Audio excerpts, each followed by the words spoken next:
আর আমি পাপিয়া, আজকে আমি চিলি চিকেন তৈরি করব। আমি এখানে 500 গ্রাম মতন মাংস নিয়েছি।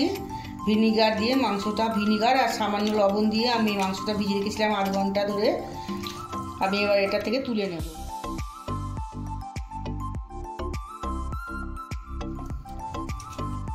নিয়েছি, এর মধ্যে আমি 2টো ডিম ফাটিয়ে দিয়ে দেবো।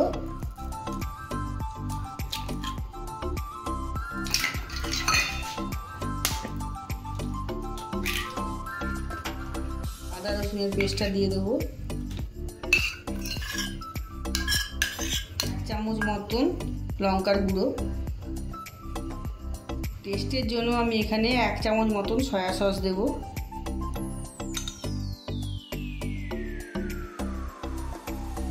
পরিমাণ মতন আমি কর্নফ্লাওয়ার দিয়ে দেবো আর সামান্য একটু ময়দা।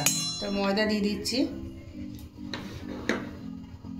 2 চামচ মতন। এটা মেখে নেব, তারপর যদি লাগে তখন দেবো।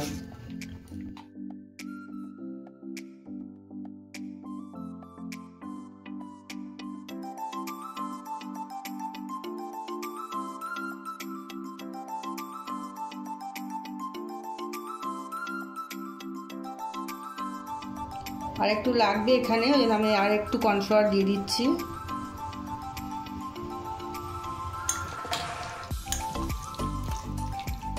মাংসগুলো ভালো করে মেখে নিয়েছি, এটা আমি সাদা তেল দিয়ে ভেজে নেব।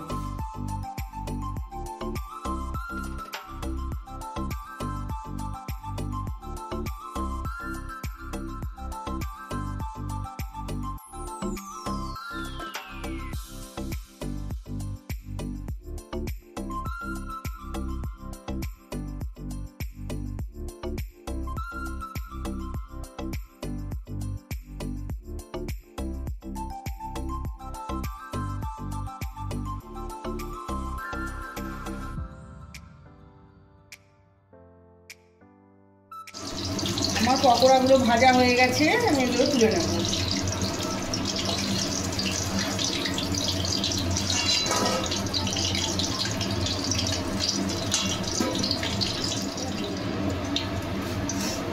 এরকমভাবে আমি সব পকোড়াগুলো ভেজে নেব।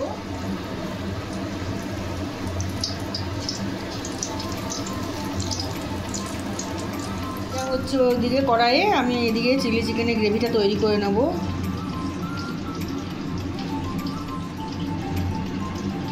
আমি 1 চামচ মতন চিলি সস নিয়ে নিয়েছি, সয়া সস, 2 চামচ মতন টমেটো সস আমি এখানে দিয়ে দেব।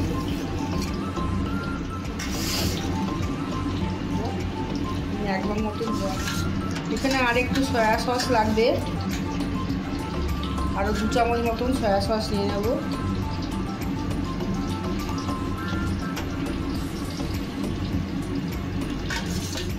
আরও 2 চামচ মতন টমেটো সস দিয়ে দিলাম। 1 চামচ মতন কর্নফ্লাওয়ার দিয়ে দিলাম। দিয়ে এটা আমি ভালো করে গুলিয়ে নেব। 5টা মতন রসুন আর 1/2 ইঞ্চি মতন আদা আমি কুচিয়ে রেখেছিলাম, ওগুলো দিয়ে নেব। অনেকটা মোটামুটি ভাজা হয়ে গেছে, এবার আমি ক্যাপসিকামগুলো দিয়ে একটু ভেজে নেব।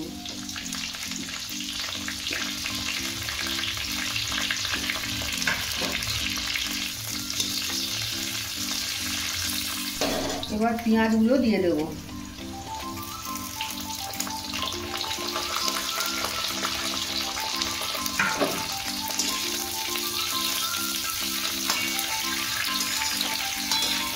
হাফ চামচ মতো নুন দিয়ে দিলাম, 1 চামচ মতন চিনি।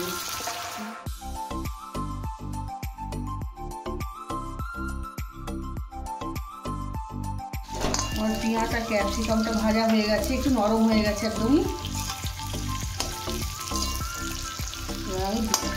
রেডি করে রাখা গ্রেভিটা দিয়ে দেবো।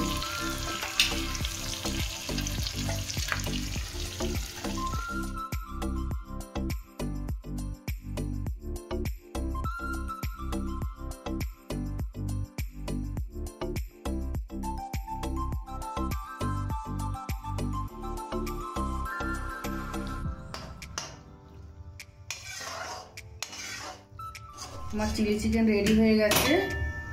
এখানে আমি 4টে মতন কাঁচা লঙ্কা চিড়ে রেখেছিলাম, কাঁচা লঙ্কাটা দিয়ে দেবো। আর একটু সামান্য 1 চামচ মতন গোলমরিচের গুঁড়ো দিয়ে দেবো।